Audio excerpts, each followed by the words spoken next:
For 40 years, the hedge fund industry told you their strategies required $5 million to access. That was partially true. It's much less true now. Not because hedge funds became generous, because the strategy got separated from the infrastructure that made it exclusive. Those are not the same thing. And the difference between them is worth more than any strategy they were protecting. Here's what actually transferred, what didn't, and why the gap between them is the only thing you actually need to understand. Inside every hedge fund are two things wearing the same name tag. The first is the thinking, what to buy, what to avoid, when to exit, why. The second is the structure, mandates that prevent panic selling, risk systems that flag dead positions, commitment devices that enforce discipline when it feels completely irrational. The thinking is portable. You can learn it, apply it, teach it to someone else. The structure is different. The structure is what you are actually paying for. And the structure is what you have to build yourself. That's the entire video. Everything else is how. The first thing they were hiding costs nothing and takes 4 minutes. Long short equity sounds elegant. Buy what goes up, short what goes down. Capture the spread. You can't replicate the short book easily. Margin constraints, borrow costs, the asymmetric loss profile makes it genuinely difficult for a retail investor to execute. But that was never the edge. The edge was forcing analysts to argue both sides before entering any trade. Long-only portfolios have a structural blind spot. You look for reasons to buy. You build conviction. You evaluate upside. The bear case becomes optional, and when it's optional, it gets skipped. Especially on positions that feel obvious. Most catastrophic losses start as obvious trades. Here's the portable version. Before opening any position, write 2 paragraphs. Paragraph 1, why this works. Why now, the bull case. Paragraph 2, why this fails. What you're missing, the bear case. The first paragraph gets you into the position. The second paragraph is the only one that keeps you out of a catastrophe. Because once you own the position, confirmation bias begins immediately. Those 2 paragraphs written before you buy are the last moment of genuine objectivity you will ever have on that trade. Write them anyway. The second thing is an exit written before you enter.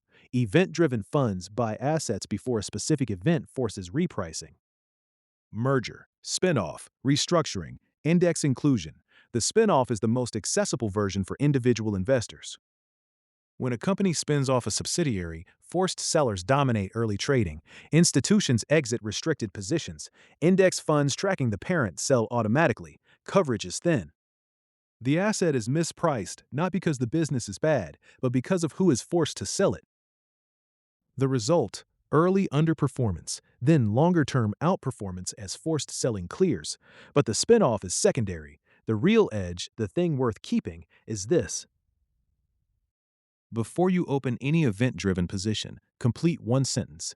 The market will reprice this asset when this happens. I expect it within so many months.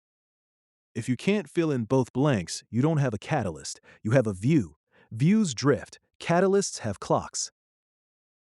Now write the exit before you buy. If it hasn't happened by a certain date, I sell, not because the asset is bad. Because the premise failed. Most retail investors don't lose money because they were wrong about the asset. They lose money because they never admitted they were wrong about the catalyst. A delayed catalyst that keeps getting delayed is a failed catalyst with extra steps. Write the exit before you enter, then execute it without negotiation. The third thing is the most expensive mistake most investors never notice. Here's the insight first. The ETF costs 7 basis points. The discipline costs more than that. Most investors don't pay it. Here's what that means. Quant hedge funds built businesses around systematic return drivers, value, momentum, quality, low volatility.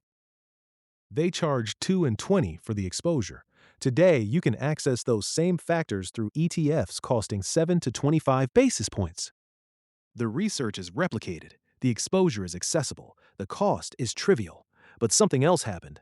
Value underperformed from 2010 to 2020, not slightly, but persistently and painfully. Most investors sold. Value then outperformed sharply. The strategy worked. The investors didn't stay. A quant fund running value couldn't pivot because the mandate prevented it. A quant testation? You have no mandate. You have a performance chart updating every 15 seconds and complete freedom to do whatever it tells you. That freedom is the problem. Here's the portable version. Map each major position to its primary risk factor. If more than 60% of your portfolio loads onto one factor, you're concentrated, whether you intend it to be or not. That's your first check. Your second check is harder. Pick one concrete stress scenario: rates rising sharply, credit tightening, growth slowing. Ask what happens to each position. Then ask, what do I own that goes up in that scenario? Not down less, up. That uncomfortable feeling, when the hedge is bleeding during a bull market, is the moment discipline matters most.